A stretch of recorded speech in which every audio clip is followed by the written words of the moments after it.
One of the things I wanted to talk to you about was obviously your TikTok and your Reels and the kind of content side of what you're doing, getting your music out there, getting your personality out there. But I know that there's like the typical questions about that. The thing that I want to talk to you about most about it is you have personal conversations with yourself. And I feel like that is so songwriter of you, because that's fundamentally what I feel like when I'm writing a song or something. I'm singing something back to myself, gut checking it, going back. This dialectic that you have between yourself, how does that feel? I've never done that before. How does it feel doing it? How do you come up with those ideas? Is it like songwriting where you're like, you have this little nugget and you go, okay, I'm going to follow that idea? Or, how does that process work? Yeah, good question. Well, I mean, the whole social media thing is just a nightmare for me. I don't like it.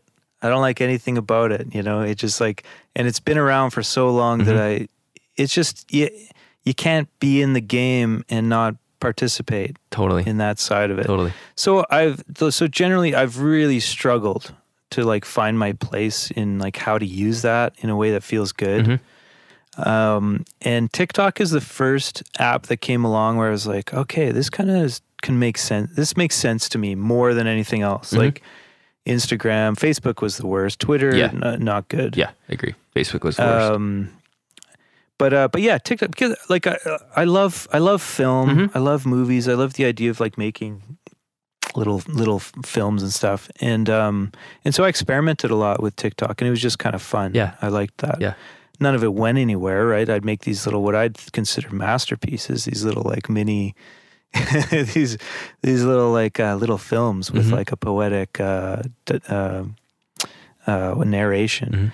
And they just wouldn't go anywhere, right? It's like, holy fuck, what's going on? This app's broken. But slowly over time, I tried all sorts of stuff. And I certainly, so I basically started doing those dialogues, and they haven't taken off by any means. I am small time TikTok.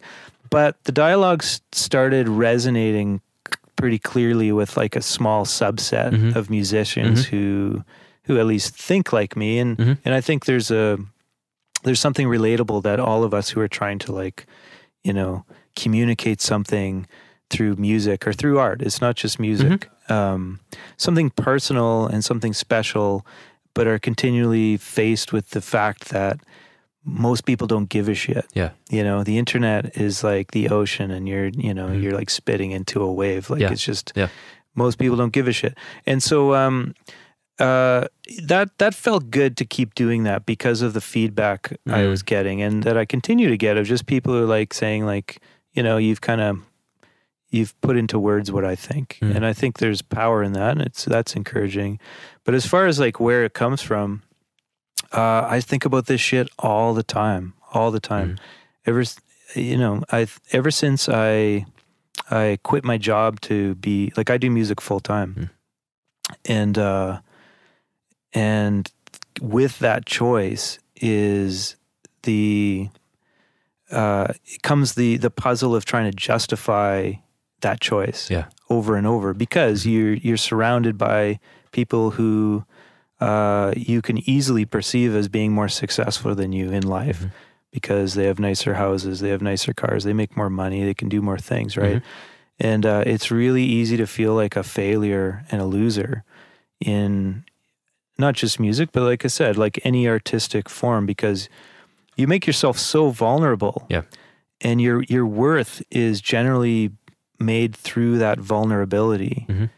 And so when it doesn't succeed according to the metrics that every other success in life is measured by, when you look out your window, right? Yeah. It's really easy to feel like a loser, like you're failing. And so I've struggled with those thoughts all the way along. And I'm always thinking, I like philosophy too, I'm a thinker. I don't want to sound pretentious by that, other than the simple fact that I spend a lot of my time thinking. That's what I mean by a thinker. Well, that's what philosophy means. Love of wisdom and thinking. So Yeah. It's not. Yeah. Yeah, I won't say I'm smarter than anybody. I'm smarter than a few people. But there's lots of people smarter than me. Anyway, I'm just trying to, give a little context before people think I'm some pompous ass. But I do enjoy reading philosophy and thinking about these things. And I'm always thinking about life, like what goes into a meaningful life. What do I want out of my life? And that's why I'm doing music, because ultimately that's what I want to do, and it feels meaningful to me in the real way. So that stuff just goes into those dialogues. It's I get that feedback from other people, but it also it's cathartic for me to work that stuff through in words. Yeah. And I like exploring that stuff. I like writing. I like the idea of like writing the dialogues. And so it's kind of been a nice little pocket of social media that feels good for me, where, like I said, everything else mostly feels uncomfortable and inauthentic to me. I like that a lot. And I like that you've carved that. I feel like I'm still trying to carve that. Of like this podcast has been the closest thing for me, because I get to have real conversations with people that I am just curious about the way they think and the way they create. So yeah, I get that. That makes sense. So, but I hear you. Especially, I don't even have a Facebook. It was the worst. I've had past musical lives, and there's part of the reason why I wear the mask is. I thought you were like a burn victim. I know, totally. Something. I proved it to you. I showed you my face. I'm just kidding. You're very handsome. Very handsome. Well, thank you, sir. The lighting is terrible. But yeah, I mean, one of the interesting things about like vulnerability or wearing a mask or whatever, literally, is you cut off some of those like creative flows when you think too much, when you not think too much about it, when you wallow too much in it. At least I did. Like putting on the mask was liberating to me, because then it's like, okay, now I'm pouring myself, my truest self, into this entity, this bucket, and people can judge the bucket, but it's not me, but it is me. It created this like ironic double think that opened me up creatively. I get it, because your creative side is your identity, but it's also not like, it's good to decouple that creative identity from this identity that you have built from thinking about how other people see you.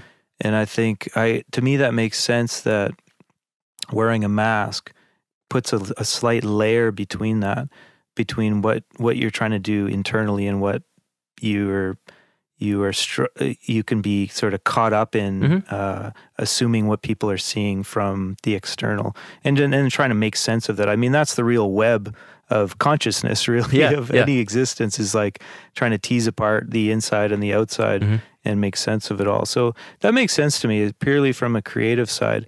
I mean, that, not quite the same thing, but a similar logic sort of went into my decision to use a moniker like Slow Leaves instead of my own name. Yeah, that's a good point. Was a similar kind of process of just having some kind of layer that I could, I mean, ironically, I've sort of like, I'm more myself than ever under the Slow Leaves things, and so sometimes I feel a little bit like, why didn't I just use my own name?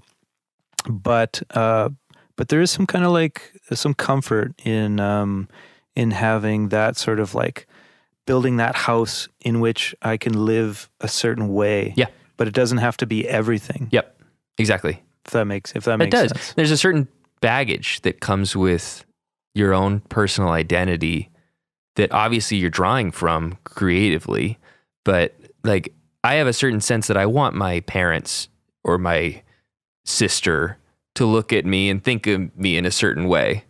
And that doesn't always suss with the kind of music that I want to make and the kind of music videos that I want to make. Like, I want to be able to be stupid and free and chaotic. Yeah. And I don't want people to necessarily think like, oh, he's actually insane. Maybe just a little bit, but like that decoupling, I think, was furtive. Yeah, I get it. I totally get it. Yeah. I want to talk one more thing about fitting it in your life. I saw that I think it was in one of your videos about you obviously you you had a great video about choice and whether or not you were led to make the decision to focus on music full time, or if that decision was just fundamental, something that was going to happen. Mm-hmm. Beyond that, I want to talk, like, I'm thinking of the you know, people that are making music, listening to this podcast. How do they find the time to fit it in their life? How do they make those choices? Or are those things that it's kind of like you have excuses or you have action? I just kind of wanted to like unpack that conversation a little bit with you. I know that there's no real answer, but I just figured that would be fun to talk about to close out the show here. Man, you know, I don't know, like, it's controversial, and that's kind of what I enjoyed about that particular dialogue, mm-hmm. was that some people, not a lot, but some people kind of came at me, not in an aggressive way, but just mm-hmm. in a, you know, wanted to have the discussion, because there is a lot to unpack there. And I guess in this most simple way I could put it, it's like, if you have another choice, you're probably going to choose that path, mm-hmm. because spending your life in a creative realm, like trying to make your living in a creative realm for the reasons that I already itemized, like making yourself vulnerable as the primary purpose of your occupation. And then with that coming the cost of having to like pick yourself up, scrape your self-esteem off the floor time and time again, reassemble yourself to do it over and over, to be more vulnerable, mm-hmm. Is really difficult. And so few people really make meaningful success out of that in terms of, like, again, what the typical markers of success in life are. So it's really hard. But of course, there's a whole nother side. Like, mm-hmm. it's an incredible privilege, of course, to even have that option. Like, I mean, you know, if you were in destitute poverty, you might not have a choice. You just have to get a job and whatever. You're not going to, spend, I'm just going to write some poems, I get it. So there is that other side to it. But I think within the context of anybody's life, if there's something stirring in you that needs to create, I think it's gonna find a way to come out. You're gonna find a way to do it. It doesn't mean that you have to make it your job. Mm-hmm. But if you have a job that is occupying all your time and there's something eating away at you, saying, "Oh, I wish I had a bit more time to paint." Yeah. Not that I want to be a painter and I'm going to make my life as a painter, mm-hmm. But you're going to find a way to carve that out. Yeah. If it matters enough, you're going to find another job that can still pay your bills, but allows you some time to paint. It might be a small sacrifice, but you're gaining access to that part of you that was eating away. And so I think there's different contexts in everybody's life where that fits in, what the right balance is. But I think that's what I meant by you don't have a choice. Mm. And so some people are like, "Oh, I wish I could do that," or "I want to do that." If you're not going to do it, then I don't think that, I really feel like it's probably not burning strong enough that it's a strong enough need in your life. Mm-hmm. It's not going to override your want to like have a nice house and be able to like go to, parties and feel like you are part of the gang and stuff like that. Those are the choices. Mm-hmm. And I guess what I was exploring within that is like, how much of a choice is it really for me? And I can only talk about my own experience really, and then try to draw universal conclusions. But for me, like I worked jobs. Like I started doing music for real when I was about 33, I think 34 maybe, and like I said, I started playing guitar at 15, and mm-hmm. I went to university. I went into a job, but I never gave myself into any kind of career. I floated around with different jobs because I always wanted to play music. Yeah. I always had this like door open to play music, and so as a result, I didn't commit to anything. I didn't commit to music certainly, mm-hmm. but I didn't commit to a career either. And so I wasn't achieving anything, and it was eating away at me. And I got married. I have a kid, and my wife was just watching me like I felt like I was dying on the inside. I was just slowly, because of that core piece of me, I wasn't giving it the attention I knew that it needed. And so eventually, at 33, after just like floating around with certain jobs and talking about, the millionth time that I was like, oh, why am I even writing songs? What's the point? All this stuff. Yeah. And my wife said to me at dinner one time, we just, we went out, we had a babysitter, and we had that conversation. And she said, well, why don't you just quit your job? We'll figure it out. And it was literally the first time that it really seemed like a real option. Mm-hmm. And I was kind of struck by it, like, wow, like, could I actually do that? And so that's what we did. And I haven't looked back. It hasn't been easy. There's no question. Mm-hmm. But I don't regret that moment for an instant. I think it was the best thing I did, because I know if I stayed in that job and I kept doing it, I would have been miserable. I like that. And I like the way that you phrased it, because people will phrase it like, listen to your heart. But I like the idea of competing wants and seeing which one overrides the other. Yeah, exactly. I mean, choice is such a flimsy, vague concept, and everybody's, we live in this time of like, a lot of people want to manifest things, and like time, like gratitude is a big thing. Like, I think ultimately there's no answers to any of this. We're all so confused. Mm-hmm. And all of those things are they're great mechanisms for giving us the belief that we have some agency over our lives, when I firmly believe the reality is we don't. Mm-hmm. We have very little agency. I don't believe in free will, for instance. Mm-hmm. But that's a powerful idea, to think that you can control those things. And that's where I think this idea of like choice, like everybody chooses. And that's what you get these people who like, I'm a self-made millionaire or whatever. I just made the choice to pull up my bootstraps and work. And then, people who don't succeed, it's nobody's fault but their own. Yeah. I think that's a totally false narrative. Mm-hmm. I think so much of it is like, I don't know about pre-built into us, but there are certain things that you're exactly right. It's about measuring wants and within the circumstance, the limitations of what your life can allow. Mm-hmm.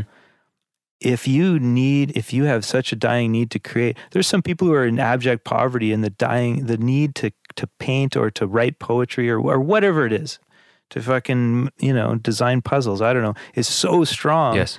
They'll almost starve to do it. Yes. Right? There's extremes. And so that's what I'm getting at. That's not just a choice, mm-hmm. right?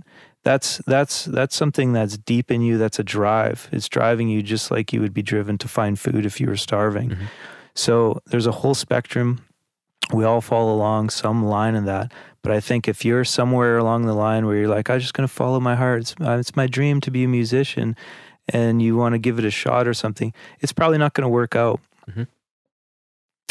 You might get lucky, but the heart of it is really, I don't think there is a choice. I guess I don't know. Now I'm rambling. No, it's good. I've been rambling this whole time. Yeah, I really enjoyed it. Now I'm acknowledging it. No, I really enjoyed it, because I mean, just as like how I'm digesting this, at least, is I'm resonating with it in the sense of, there are certain things in music that you can't stop me from doing. I'm going to produce, write, and record songs.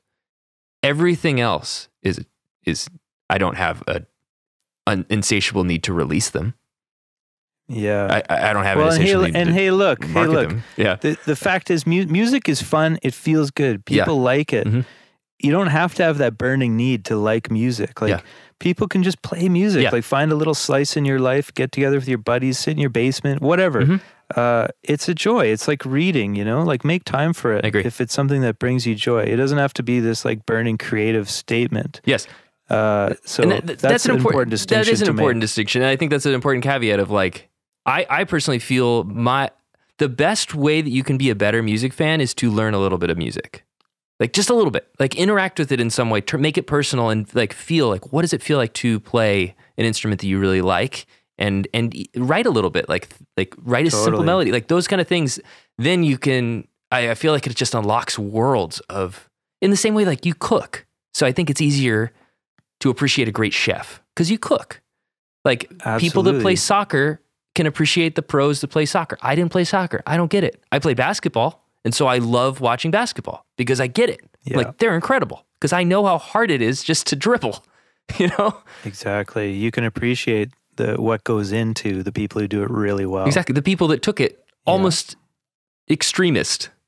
Like to get that good at any of those things that we talked about, even being a Michelin star chef, you have to sacrifice to a point of near insanity to be able to accomplish those things that ultimately get accolades, but there's no guarantee and there's a lot of traps along the way. So I think there's a lot of analogs there. Yeah.